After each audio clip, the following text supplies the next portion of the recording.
afternoon, all. I'd like to first just take this opportunity to thank New Ag International for organizing this discussion about military veterans as an untapped resource within agriculture, specifically the skills that they bring to the ag entrepreneur space. My name is Mike DeSa. I'm the founder and managing director for AGD Consulting, which is a strategic advisory firm that focuses on the global ag tech, food, agribusiness, and investment sectors. I'm also a Marine Corps veteran. And I couldn't be more thrilled today to moderate this discussion with these five fantastic panelists, I think, who bring a very distinct and diversified perspective on this issue. So good afternoon to all of you guys, and thanks for joining me. Good to be here. Let me take an opportunity just to introduce all of you. First, we have Meghan Ogilvie, who is the Chief Executive Officer for Dog Tag Incorporated, a 501c3 nonprofit that empowers service-disabled veterans, military spouses, and caregivers through an innovative 5-month fellowship program. She was hired as DTI's first employee in 2012 and partnered with the co-founders to create a place that equips transitioning veterans and military families with knowledge, skills, and confidence to pursue career goals post-service. Meghan comes from a military family with both her father and sister graduating from the Naval Academy and serving in the U.S. Marine Corps. She's also a 2017 Presidential Leadership Scholar and recipient of the U.S. Army's Outstanding Civilian Services Award. Meghan, pleasure to have you. Thank you for being here. Thank you for the invitation. We also have John Glad Castellaw, who is the co-founder and CEO of Farmspace Systems, a precision ag company. For the last almost 40 years, John has led Marines around the world, from units as small as 40 to a Marine Air Wing of over 7,000. He's flown over 24 different aircraft, served on the UN staff during the siege of Sarajevo, planned and executed humanitarian operations in Asia, Africa, Europe, and commanded American forces in stability and security operations in East Timor. John also served as the Chief of Staff for the U.S. Central Command during Iraq and Afghanistan. His final assignment while in the Marines was with the Pentagon, where he oversaw Marine aviation and then the Marine Corps. He resides now on his family farm in West Tennessee. John, true pleasure. Next, we have Will Shannon. Will is the founder of Shanrock Partners, a family-owned and sector-oriented global recruitment company that's focused on the placement of investment professionals into food, agribusiness, farmland, and sustainable resources market. Shanrock's clientele include groups like private equity, family offices, and other pooled capital vehicles with a shared goal of funding and developing the next generation of sustainable global food agribusiness companies. He holds a bachelor's in economics and psychology from Claremont McKinney and currently resides in Los Angeles. Will, great to have you, man. Thanks, man. Next, we have Constantine Potamianos. Constantine is a business leader with an incredibly diversified cross-disciplinary skill sets and experiences that range from law to finance, technology, and operations. Over the last 25 years or so, Constantine has founded multiple technology companies, served as the chief strategy and legal officer for numerous other companies in the technology and corporate investment banking sector. He currently serves as a lead mentor for technology and veteran accelerators like Techstars, Mass Challenge, Patriot Bootcamp, Bunker Labs, Capital Factory, the list goes on. Additionally, he's the head of strategic advisory at AGD Consulting. His leadership and management skills, I think, were developed over the course of 25 years in the military with the U.S. Army Special Forces and other agency work. He holds a bachelor's in economics and government, as well as a bachelor's of science in computer and information science, as well as an MBA and Juris Doctorate law degree from Georgetown. Constantine, thank you, my friend. Thank you, Michael. Thank you. Finally, and certainly not least, Mark Bishop. Mark is a partner at Aldwych Capital and a head of their agribusiness. He's focused on the resources sector and related verticals and has expertise in extremely complex cross-border financing in fairly difficult geographies. Mark's sector knowledge is just as wide as Constantine's background and includes large-scale agribusiness, both row and permanent crop, transportation, logistics, maritime business, water, mining, upstream energy. He was formerly managing director at INTL FC Stone and was a co-founder of the Provident Group. Mark has also served as the vice president and business unit manager of Solomon Brothers, covering both the US and LATAM equities. He's also a fundamental supporter of the veteran community with work with organizations like Veterans Rebuilding Life in New York and American Corporate Partners. Mark holds a bachelor's in Brown and a Series 7, 63, 24, and 79 license. Mark, great to have you. Thank you, Mike. What I thought we would start with, Meghan, I'd like to maybe direct this first question at you. And I think given that the listener audience may not be as familiar with the veteran transition process as we are, if you could help the listener sort of level set the understanding of what it's like for a veteran to transition today. Help us understand that. Sure. So through our fellowship, I've been able to understand this process much more, not being a veteran myself, but being able to have our 12th class go through veteran spouses and caregivers. And what we see is one is first the cultural shift. The military is so efficient because it is black and white. Your uniform is your resume. So someone can walk up and know how many times you've been promoted, what level of respect, and they call you with that. And now you're at a job fair, wearing a blazer with a resume. And there's just this dramatic shift of recognizing that through that process, you're losing your community that you've known so well, a culture that you understood, and also a purpose every day. And so it's a dramatic effect, not just for the service member, but as well as the family. And so as we're going through this process of transition and supporting those that are going through it, it's really how do we rediscover what purpose looks like? How do we understand what success now means as you move out of the military and into the civilian workforce? What we know also is that some of the biggest factors that our service members and families face is one, the network that's no longer there. And then two, again, this idea of identity and purpose. So what we see is that when World War II occurred, we had about 48% of those service members get out and start their own business. So the small business world was pretty proficient in filling with the military connectivity. Now we have about 26% of our service members who leave the military and want to start businesses, but only about 6% do. So you naturally already seeing there's a disconnect of community and also professional development and networking. So also what we recognize is World War II, over 9% of our population actually served.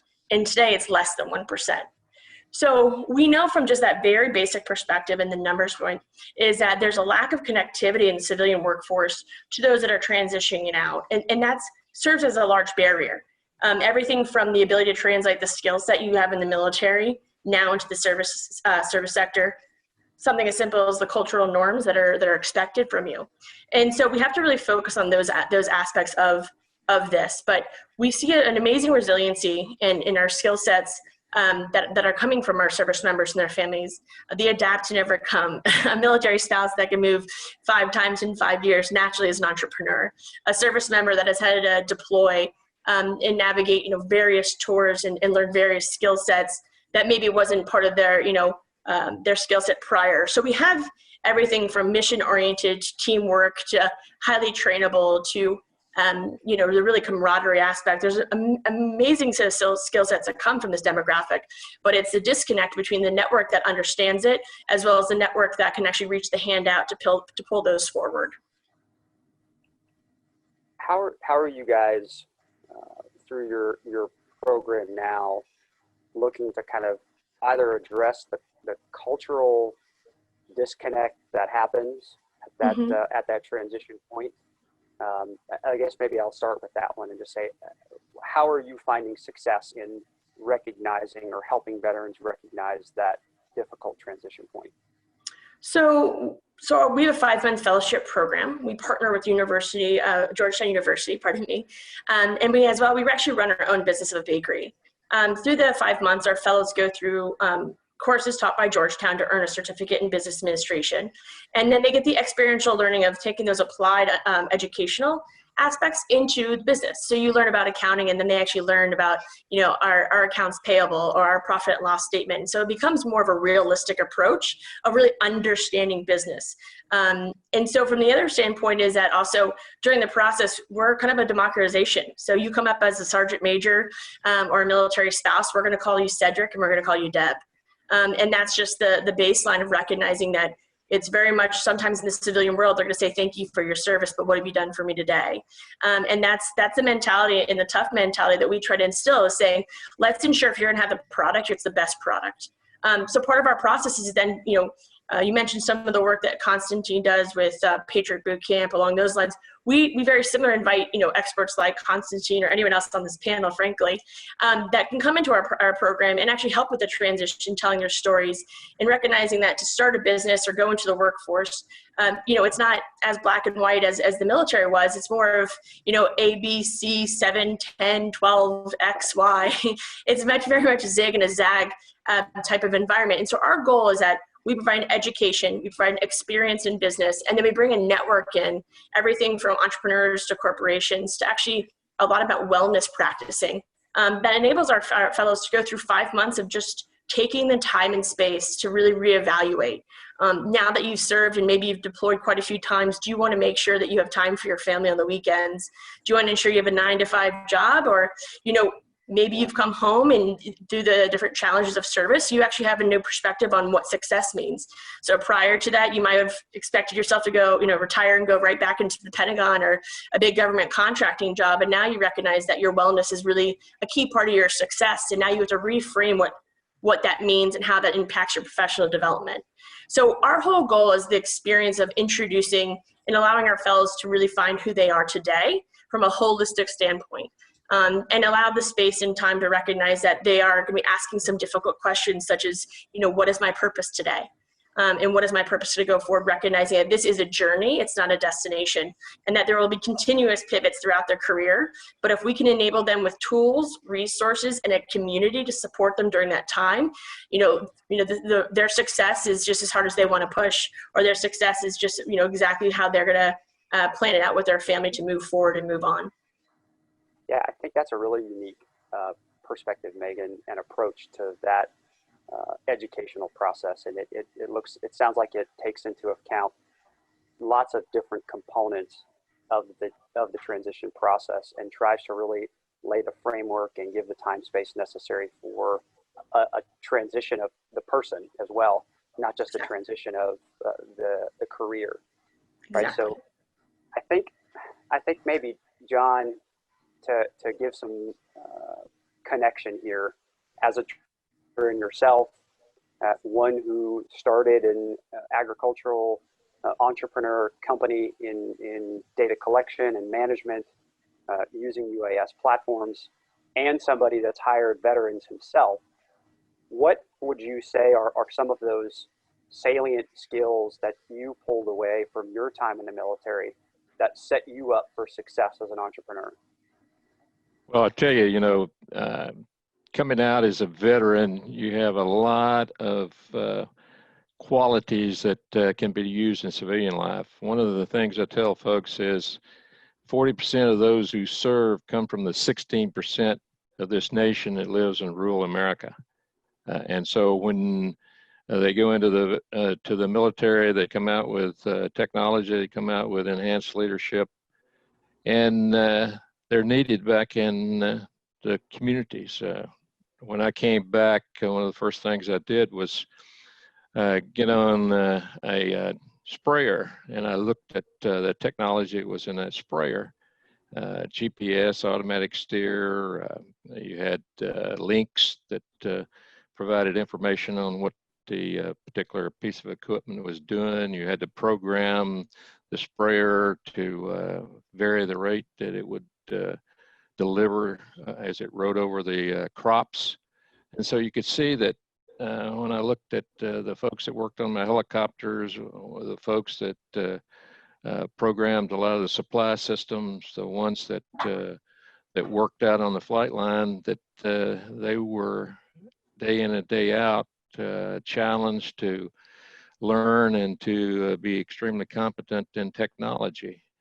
And so when you look at what's going on, particularly in rural America, you see the opportunities with the equipment that when I first started farming, I bought a brand new John Deere for $6,750, and the same category of equipment cost almost $200,000 now. And so it's not just anybody that can go out and operate these machineries.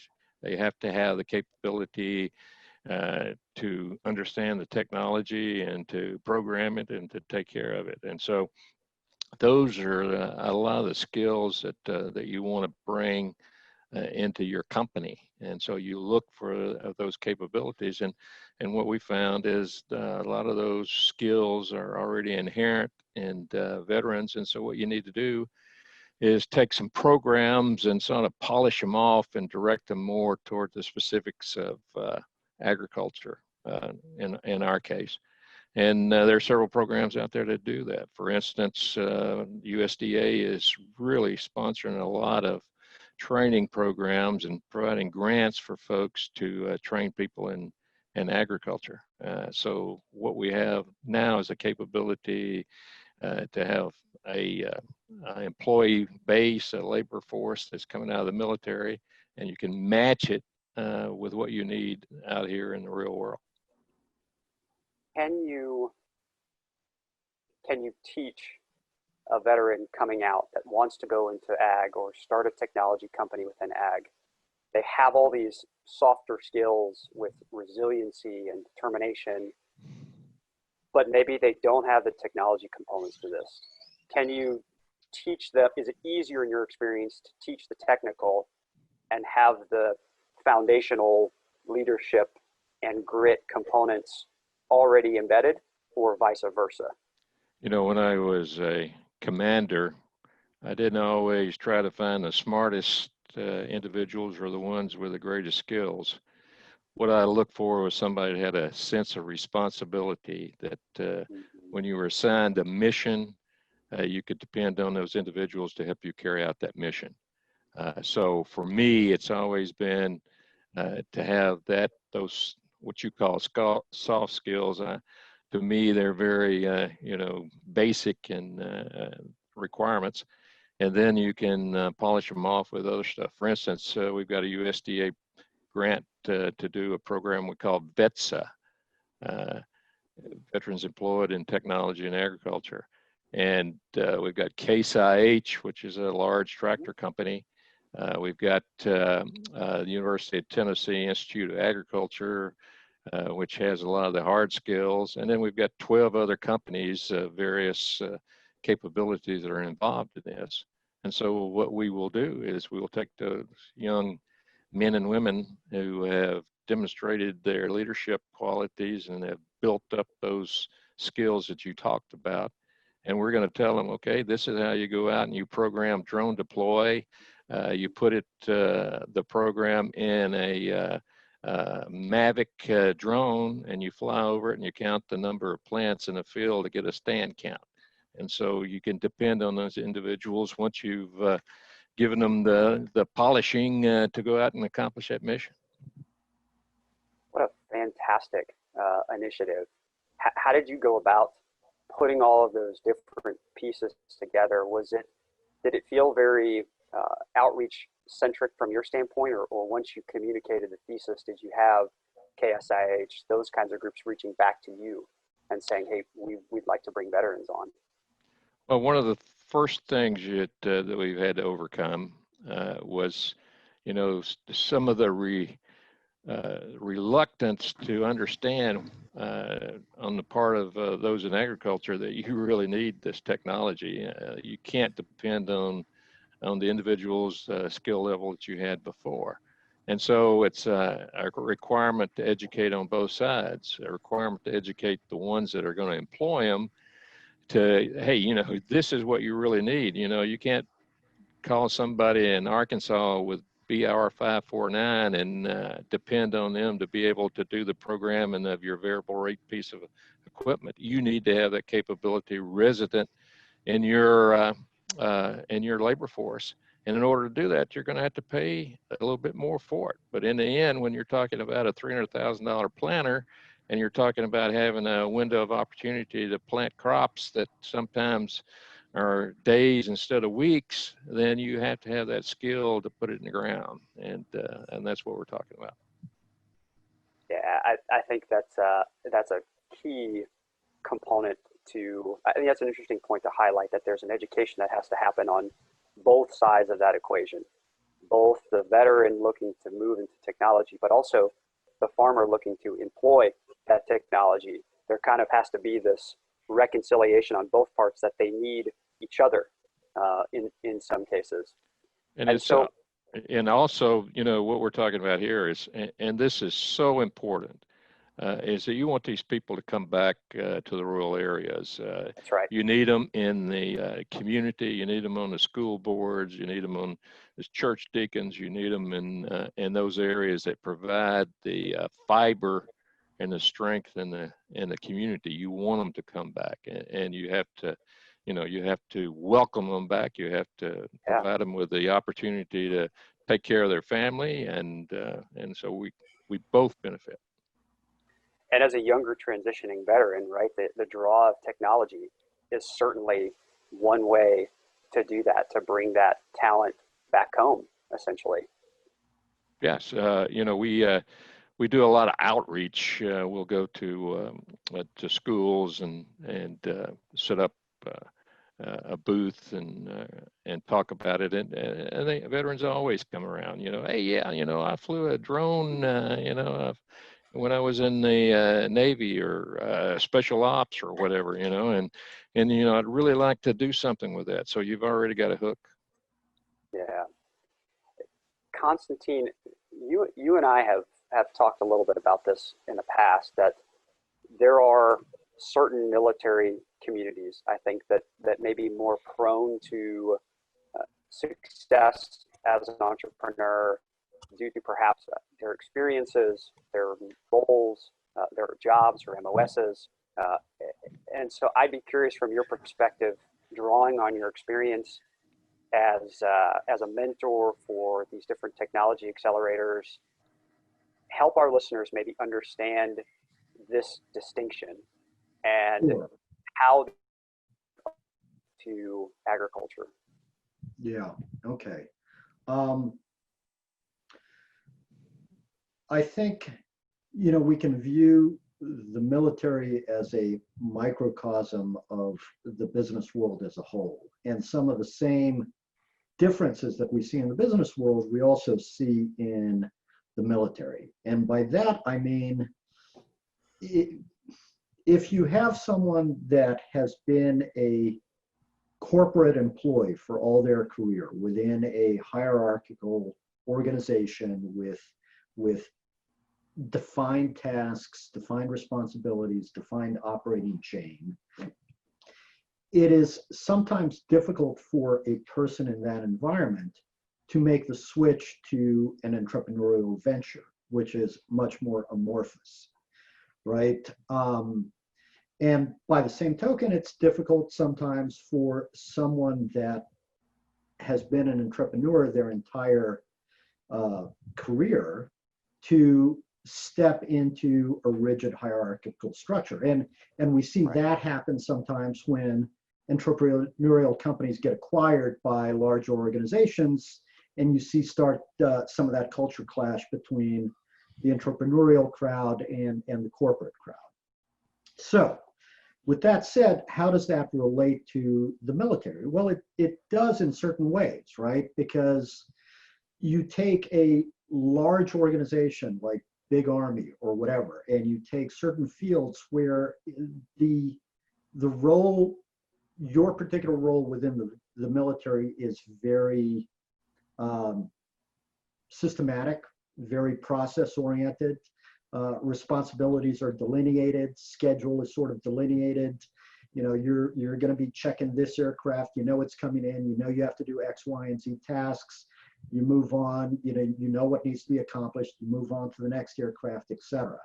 Versus what we see in certain line and special operations unit. You look at SF, you look at MARSOC, and the entire point of those organizations is to be able to operate in amorphous environments where they need to basically come in, try to prepare as much as possible, but know they're coming into something that's going to be unexpected, know that there are unforeseen things that are going to come up at any given moment that they need to assess and address quickly and successfully. And they're used to that. As human beings, I think we all have a dislike of uncertainty. We like to kind of know what's coming up. And part of the selection process for things like MARSOC and SF, et cetera, is, okay, how do these candidates deal with uncertainty when faced with that? Do they lock up, or do they, embrace the challenge and figure out how to overcome it? So when you then take those skills and you go and transition out of the military world into the civilian world, I think if I have to make a generalization, I'm going to agree with John, I'm going to agree with Meghan and everybody else in that I think there's an underlying set of soft skills that are not only developed in the military, but I think the military also self-selects for that, right? Because we've already understood that it's only a small percentage of the country that is choosing to serve at this point.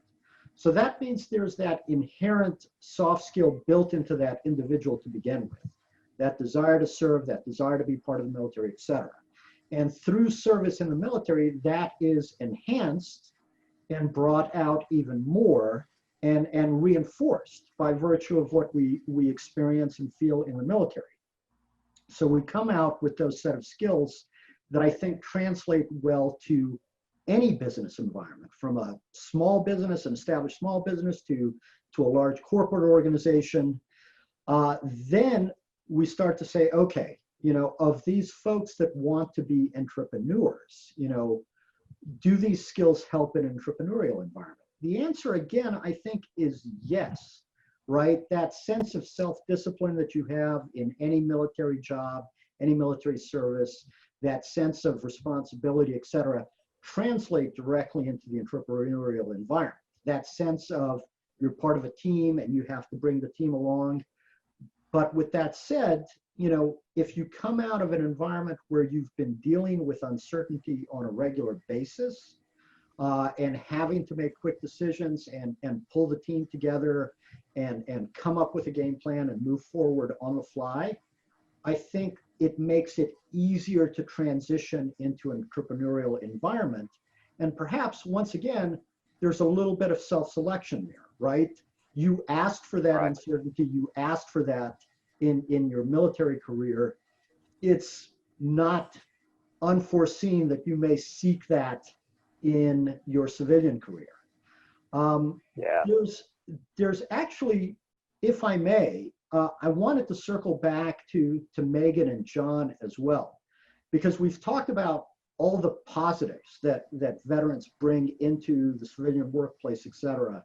And we'll circle back to ag as well. I'm sorry, Mike, but I'm kind of dealing with generalizations here.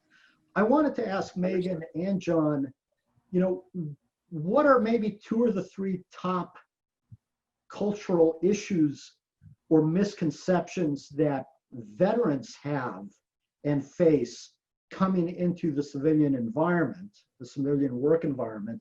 And second, also, and particularly with Meghan and John, what are the 2 or 3 big issues that you've seen that veterans have in interacting with coworkers and others who do not come from a military background? Meghan, why don't you jump on that one first? Let's see. Sure.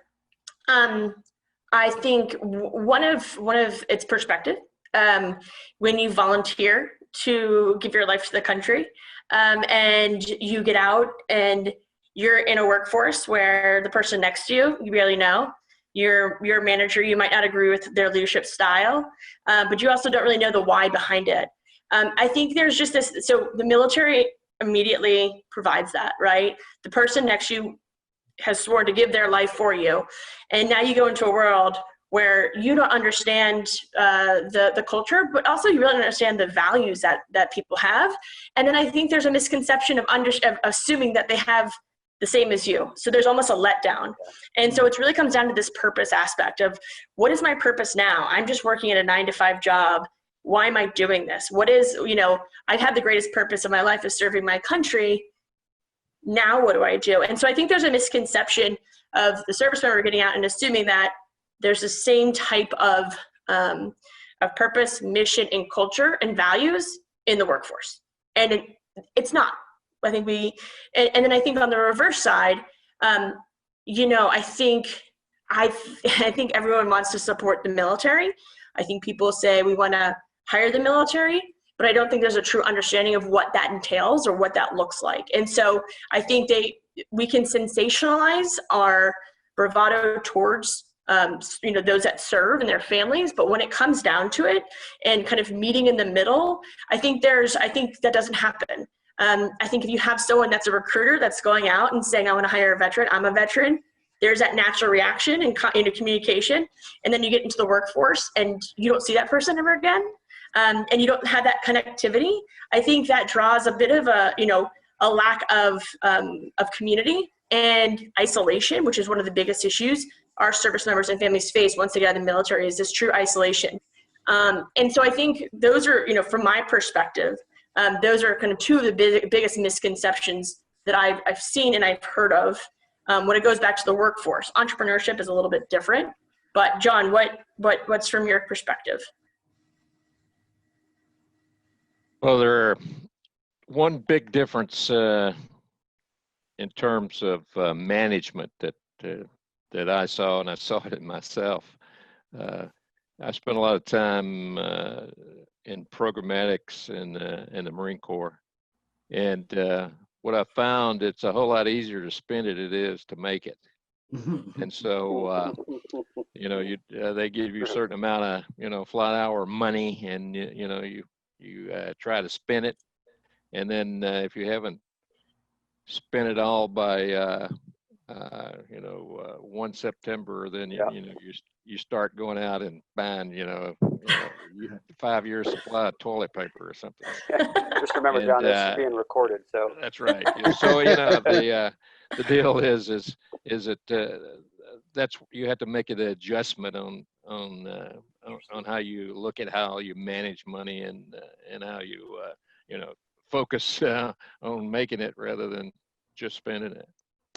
And on the other side of it, the adjustment for the veteran, and again, it was me, and I'm sure that it's pretty much the same for all of them, is that I really had a tough time not thinking about being on duty 24/7, 365. If you got up to 5 o'clock and that was supposed to be the end of the day, and you still had something to do, but you weren't paying overtime, then it got a little frustrating when we're going home, and the job can wait till tomorrow regardless. And so if I talk about each side of the equation there, one is how you deal with money, how you manage money, and the other one is how you manage time. I think both of those have, to Megan's earliest point, cultural nuances that have to be worked around. Will, I'd like to transition the conversation to your area of expertise, and I think one thing that we've discussed here and that we all kind of collectively have developed an understanding around, given our respective areas, is this sense of softer skills that the transitioning veteran community brings that I think are unique to agriculture. When you think about the way farming is impacted by weather, people, crop inputs, all host of these fluid characteristics, and then you correlate them to what a veteran is supposed to be able to do and what they're skilled at is this ability to operate in uncertainty and fluid and interconnected systems. They understand, just like a farmer understands regionality, and they recognize that often a local face is sometimes the best solution. So I'm curious, Will, from your perspective as a recruiting firm that places talent specifically into the ag sector, what are some things that veterans can do to help better communicate these skills and position themselves to begin to network, I think, in some of the right places? Yeah, of course. Well, certainly I would echo what's been said already. You use the resources that you have. Find networks, find people like Meghan, find people like Constantine, find people like John, who are examples of veterans or veteran-oriented organizations who will help you, whose stated mission is to help you. And that is a very obvious statement, but you'll get candidates who contact you who say, well, I'm kind of step one. I haven't really polished up a resume. I don't exactly know what companies to look for. Help me out. And the answer is you have to do the work. There are people out there who will help you, who want to help you, and want to help see you succeed. Craft your resume. Look at resume samples online. Reach out to recruiting firms. Reach out to a firm like Aldwych. Reach out to your university network. Find veterans, if you can, who have relocated to areas near you. Find a peer group of people who are like-minded and have values. And before you get into an interview process, make sure that you're checking the boxes. Get your resume ready. Understand what you want to do. What do you want to do now? What do you want to do with your career? Exactly like Meghan saying. What environment do you want to operate in? What types of people are you comfortable operating around? What are your core skills? When we think about what a client wants, when we're hiring someone, at some level it becomes very simple. We want people who are technically proficient, who bring a level of conviction that this person can do the job. Make our job easy. They want to find people who have the skill sets that you're looking for. That's the easy part. You can train up. You can go online. You can look at Wall Street Oasis. You can learn how to put together a detail, right? You can use all the resources available to you to take the first step so that when you have the opportunity, when an employer asks you, tell me about yourself, that it's not, well, I kind of, just get out and I'm not quite sure what I'm looking for. It's I have a targeted plan because I've communicated with other folks who are like-minded professionals. I have a list of 10 companies that I admire for X, Y, Z. You're one of them. Here's why I think I could be of value to your company. We look at awesome candidates. First time we talk to them, we just say, here's what we want. We want technical proficiency. We want you to check the boxes that you can do the technical part of the job. Then we're looking for the personality. And this really is what you've trained for your whole life. Things that are really hard to judge. Grit, especially if we're now working remote. Is this a person that we trust? He's going to wake up on time. He's going to get his stuff done. And to John's point, if his stuff's not done, it's 5, he's not clocking out, because this is the community that you can find after your service. Your community can be your entrepreneurial organization. If you don't have that in a job, find a community of like-minded individuals and talk to them about how you can become happier in your job, how you can build the skills to get yourself to a point where that person that you admire, that company that you idolize, they would consider you as a candidate, as a person who can bring value to that organization. So do the things, check your resume, right? Write it in concise language. Tailor that to the company that you're applying for. It's so basic. But if you don't do it, you won't be able to check the box to have the real conversation about how do I, Will, Meghan, Constantine, John, how do I add value? Where's my shared experience? I have a different background, but here's why that's valuable. I grew up on a farm, right?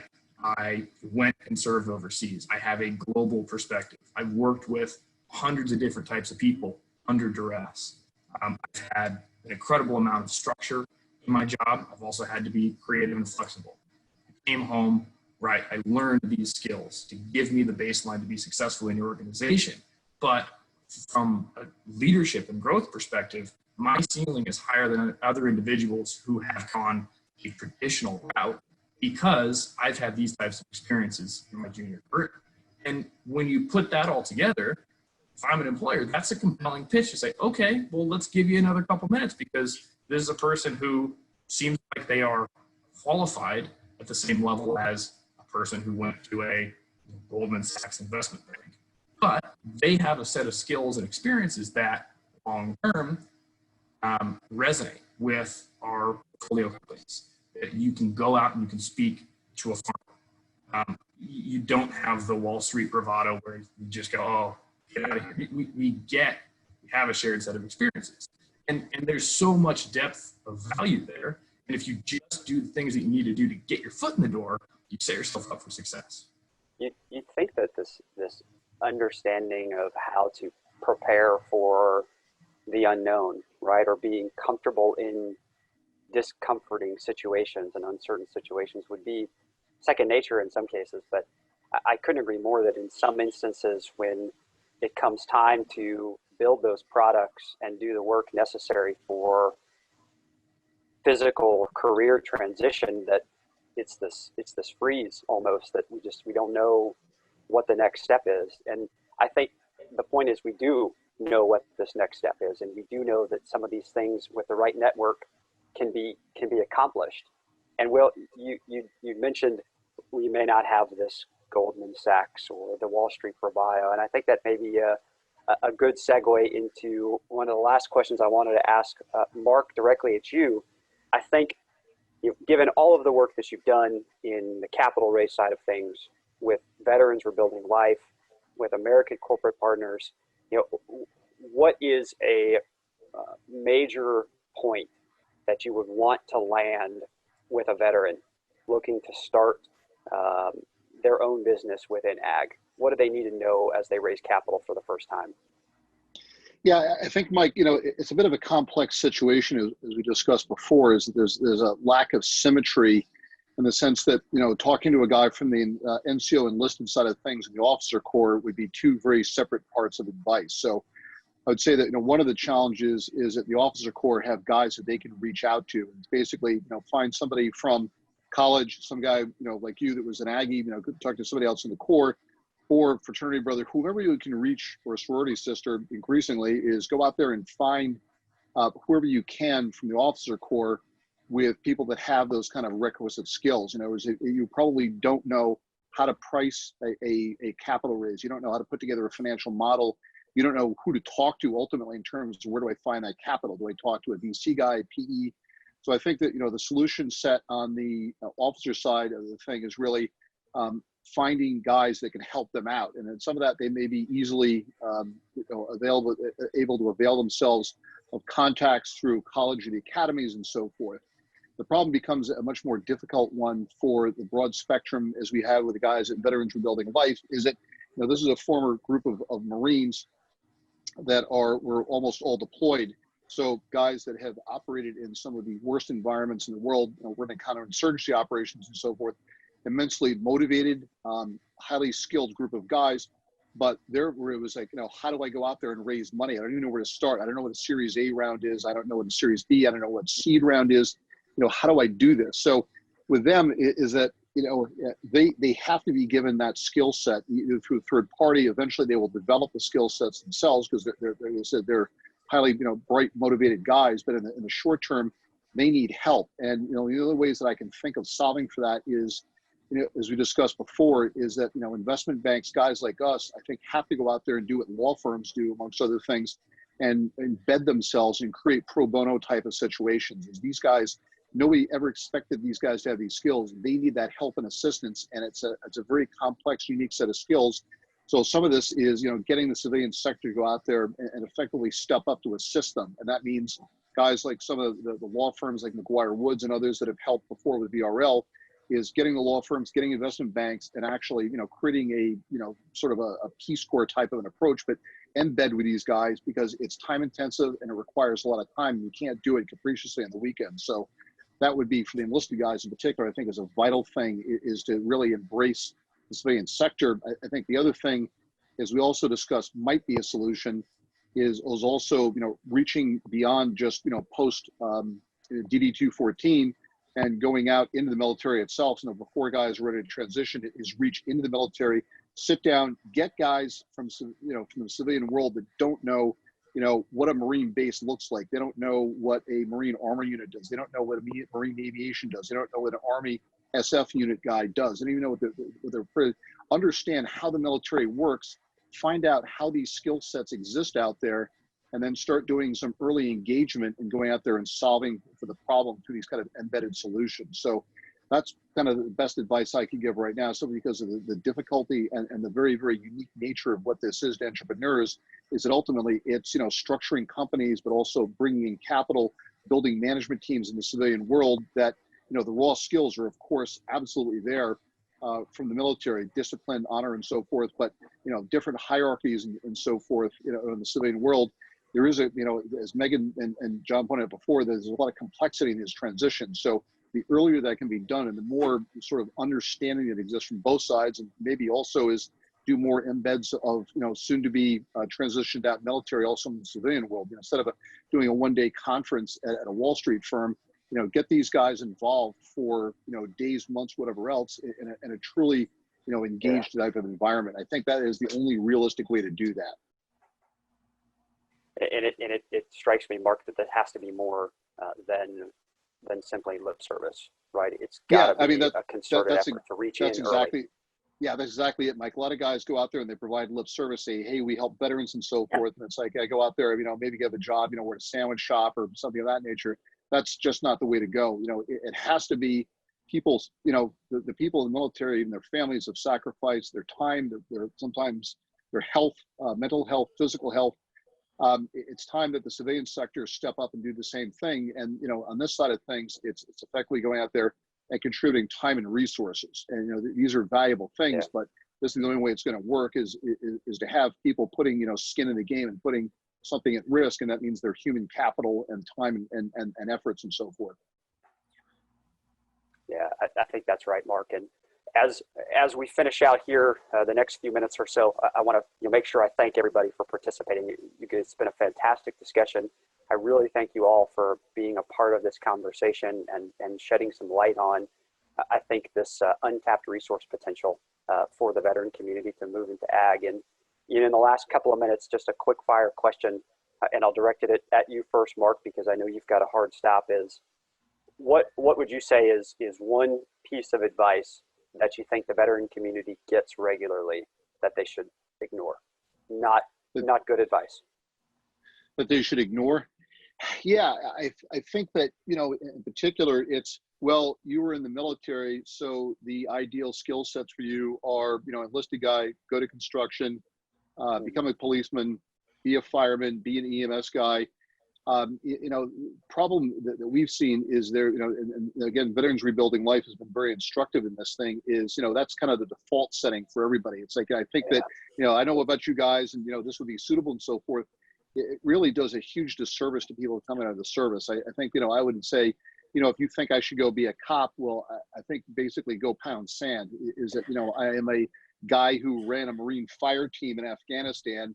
I know I've had to manage human capital. I've put myself at risk, but we've also had to be incredibly, creative solution providers in terms of, engaging with local tribesmen, understanding the dynamics and the complexity and so forth. And, just going out there and, being, copper fireman, not that there's anything wrong with doing those professions, but people automatically kind of default themselves to, I think this is what you should do, as opposed to understanding the wide world of possibilities and the immense skill set that people from the military bring to the table that can be applied in a much wider range of industries and outcomes. Constantine?